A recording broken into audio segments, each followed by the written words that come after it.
Welcome to What's Up in Jeju, where I visit places around the island and talk about what's happening with hashtag Daily K's host, Peter Bint. But we've still got village ventures to do. Yes. Traveling to one of 172 villages in Jeju. Where are we going today? So today is going to be a fun one. So in fact, I just want to reveal it right away. But for some reason, the people on the chat, they already know what it is. I don't know how that leaked, but let's go ahead and take a look at our first photo. We've got a mole somewhere, I feel, Mark. Or maybe we do it on the website, actually. That might be an answer. Welcome to Samdal-ri. This is a drama, is it not? Absolutely. It's, in fact, a really, really popular one. It was being garnered both in here and abroad. It secured the top spot domestically and ranking number 8 on the global top 10 streaming list in the non-English category. Wait, so is this like a real place in Jeju? So before we get into that, I think I should just give a little backstory for the few people who aren't familiar with this story.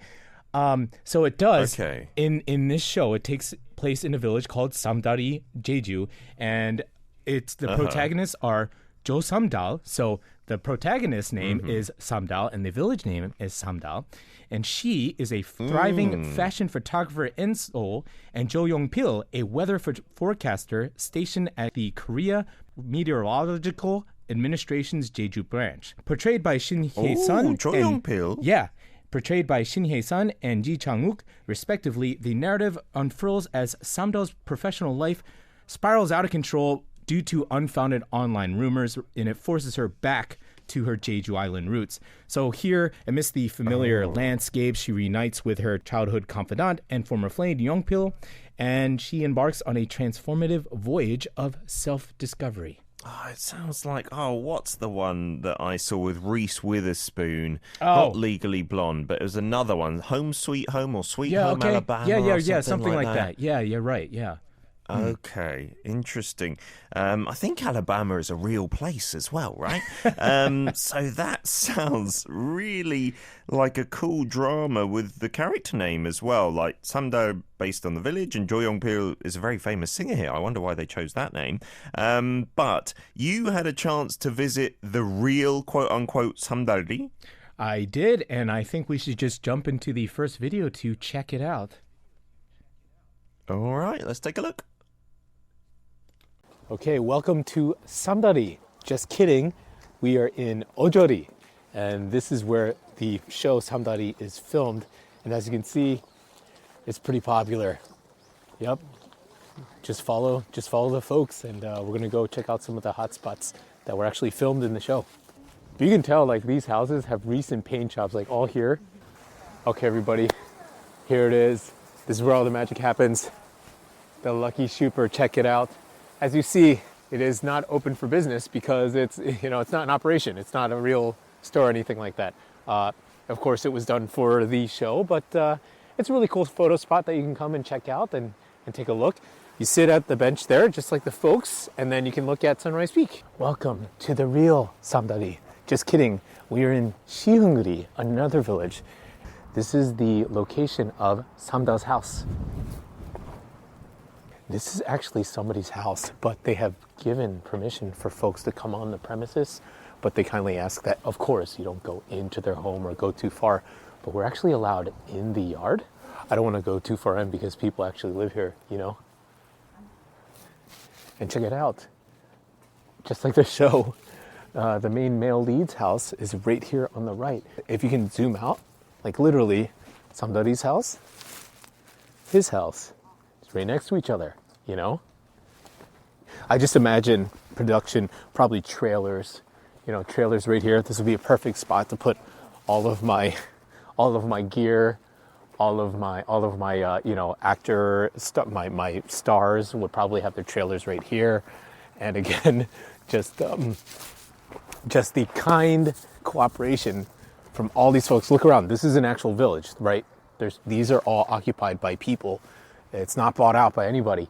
So, be kind. Are you planning on filming a drama scene or something? You're really looking at all the behind-the-curtain technical aspects, Mark. Cast me, by the way. Well, I mean, I'm just okay. I will do that. Sure, you'll be our lead or the antagonist. I haven't decided yet. Good. Yeah. Okay. All right. I mean, I think it's just Peter, just being in the business and just working with this kind of stuff. And maybe just being an old man who's just into that kind of stuff. I just think about the logistics, like why is this chosen? How after really gaining experience with Village Ventures, there's a lot of things that have to line up. You have to make, not cut a deal, but you have to have cooperation with the village chief, who then needs cooperation with all of the sub associations, like the Women's Association, maybe Fish and Wildlife, the Youth Association as well. They all, and the villagers, right? They all kind of have to, of course, agree. And you also have to kind of, convince them that this is going to be something good. It's going to help your village. But, if you have a villager who's maybe in their 80s or 90s, do they even have a streaming service? How can you kind of communicate the potential of bringing something this into your little village? So, the biggest thing is it puts these villages on the map, right? And literal map, right? People are really starting to do these Samdal-ri tours as well. We'll get into how you can do that, but in that sense, it's a great thing. And wait, so there is an actual Samdal-ri in Jeju or no? Okay, so let's do it, Peter. Let's bring it up to clear everything up. Dun, da, da, da. All right. What is... Oh, you've got a real map. Okay. It's map time. That you've drawn... Wow, it's complicated today. Okay. All right. So if we look on the eastern side, you see kind of these two red bubbles over here. Shihung-ri. Yeah, connected, neighboring. Right. Exactly. Shihung-ri is on top and Ojori is on the bottom, and that is all the way on the east. And then the separate red kind of territory, that is actually Samdal-ri. So there is a real Samdal-ri, but as you can understand, a lot of the shooting is not really based. There's a little bit done in the actual village, but most of the footage, the shooting is done outside. So if you can see there. I wonder why they didn't call it by the other villages that they filmed more in, rather than choosing Samdal-ri. You know what, Peter? That's something that JY and I were just racking our brains as we were driving around from location to location. It could be a number of things. So let's look at the map once again. If we see here, right, look at the amount of water that Shihung-ri and Ojori have compared to the real Samdal-ri. On the coast, right? Yeah. Samdal-ri, my map here is an over-exaggeration. If you actually look at an actual map app, it is a tiny sliver of water that the actual Samdal-ri is. Maybe it could be as simple as the name. Like Samdal-ri is just kind of it could be just a choice, right? A choice that they feel for that this a name as well. And maybe also logistically speaking, Shihung-ri and Ojori, they're right on top of each other as well, right? So there's not a lot of traveling back and forth between Samdal's house and then also the lucky Pyeonijam or Super as well. So there could just be a number of elements why not. Absolutely. So where are you going to take us to next? The actual Samdal-ri or somewhere else? So we are heading to a location showcased in episode 10. So Samdal and Yongpil, they embark on a drive after spending 18 years on the mainland. Samdal yearns to revisit some of her cherished, tranquil spots around Jeju, and the next photo features one such place they visit. Let's check it out, the photo. Wow, that is a beautiful tree-lined path that we talk about often in Korean, like a karusukgil, but the trees are so tall. Very tall. And yes, in this photo, it seems like they're the only ones there in the deep forest. Yet in the drama, Samdal discovers that one of her cherished secret spots has transformed into a popular tourist attraction. It's not just here. She also hikes the Ole as well. And she goes on different kind of spots that she thought were kind of secret, but now she's come to be surprised that plenty of folks are there checking it out. And it's also kind of a cute, interesting point, character development for her as well in this story. So, have you come across any new vocab thanks to this drama? I think a lot of our listeners were commenting, and they always do when there's a Jeju-based drama, about the dialect. Well, it's not necessarily dialect. It's actually probably quite known to many of our listeners, K-drama fans especially, but it's new to me because I'm not a big serial K-drama watcher, right? But there was I was watching this show and I just found myself pretty frustrated with Samdal, right? Just hitting my chest like, whoo, you know what I mean? And I just realized how Korean I've become as well. Yeah, and so that is actually referred to as goguma or sweet potato. It's like if you have a feeling of eating 100 goguma, right? You kind of get all this goguma heartburn stacked up and you just want to get it out of your system and you get frustrated with people. You're just like, can't you see what's happening? Or, girl, come on, why don't you do this? So it's just stacked of goguma this entire time. And then the other... You could say koguma peker, I think. 100 kogumas when you're feeling really frustrated. I advise you not to watch too many K-dramas if that is going to be an issue for you, Mark. And then on the opposite end, there's you can be rewarded with the term cider, right? It's like when you have cider, just right? When there's justice or when there's huge payback or something. So Welcome to Samdal-ri definitely does have that, but there's a lot of goguma, there's a lot of cider. People can ask, hey, Mark, of course, I'm no critic, right? Should I suggest this show for anybody? I think you just need to know what you're getting into. This is, it's very clear cut. The good characters are very good. The bad characters are very bad, and there's huge payoff. There's justice and all this sort of stuff. So, it's pretty straightforward stuff. And if you had a really hard day and work and life, and if you just need that cider, that this would be the show for that. If you stick with it long enough, then the sweet potatoes turn into cider. Okay, I will take that with me. So where's our final destination? Well, why don't we take a look at our final photo and we will see.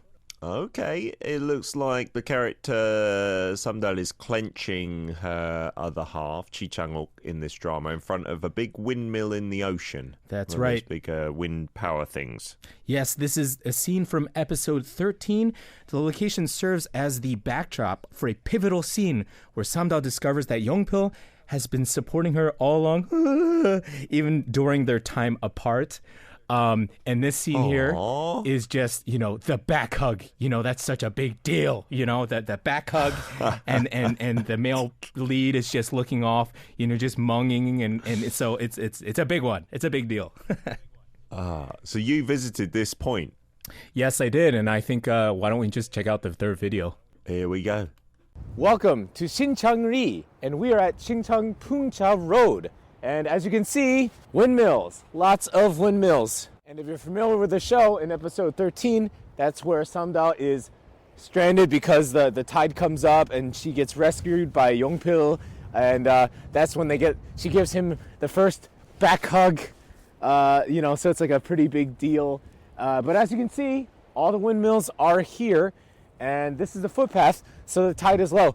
Unfortunately, as you can see, there's a lot of trash. But I would probably guess, when it comes to more of the more busy seasons, this will probably get cleaned up in the spring and the summer. So, yeah, there is a bit of sea trash lying around. That's the truth. Also, it is a little after 9:30 on a Sunday morning, and there's nobody here. There's nobody. So I guess that's another tip. If you're gonna come check out the spots, any of the spots that we've been to, come early, and I think you can beat the crowd. And it's not even that early. It's like 9:30. Now, if you look behind me here, this footpath, this would be really cool to walk, is you can walk all the way up and across. There's even a little footbridge, and you can walk right up to one of these windmills, and then you can actually really see how large these terrifyingly huge wind turbines are. They're enormous, and You know, you don't really realize how big they are until you're right up next to it. We've also got a really cool like sea bass sculpture right there. There's also another like a little mini park over there. There's actually a public bath, old school style public bath there. And yeah, I mean, minus the trash, it's actually quite beautiful. So I would say just come maybe in a peak season early, and this trash, I believe, would probably get cleaned up, and you can beat the crowds. But once again, look at the line of windmills. Yep. And yes, it is very windy indeed. All right. I hope you enjoyed it. So, see you back in the studio.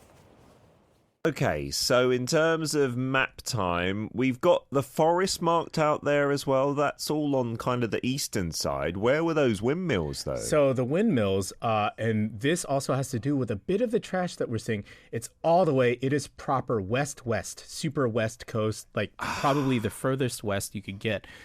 And here's the thing is around this time of year, we get these northwesterly winds that kind of sweep through. So we get a lot of ocean trash that sweeps across, not just from Korea, but from elsewhere, that sweeps down and just coats the island. And so typically cleanup crews, they come around March and they clean up. But this year, apparently it's been pretty severe. And the Jeju government has already understood that. So they're actually going to bump up the cleanup crew sooner to tackle this trash issue. So some of it is local trash. A bit of an eyesore. Yeah, some of it is local trash. But if you notice, after living on the island, when I take a look, this is all ocean trash. This is actually trash from, say, boats and things like that, and large pieces of wood. But people will start cleaning at an earlier time this year. Yeah, that's a good idea from the local government to get the tourists in while Samdal-ri is still hot as well. Mark, that's the end of our segment today. For the next couple of weeks, I'm going to be over in the UK, so Ivan is going to be taking care of you, if that's okay. That's okay with me, but I will miss you, buddy. I will miss your digs on my clothing. Okay, I'll come back with some fresh ones from London, I promise.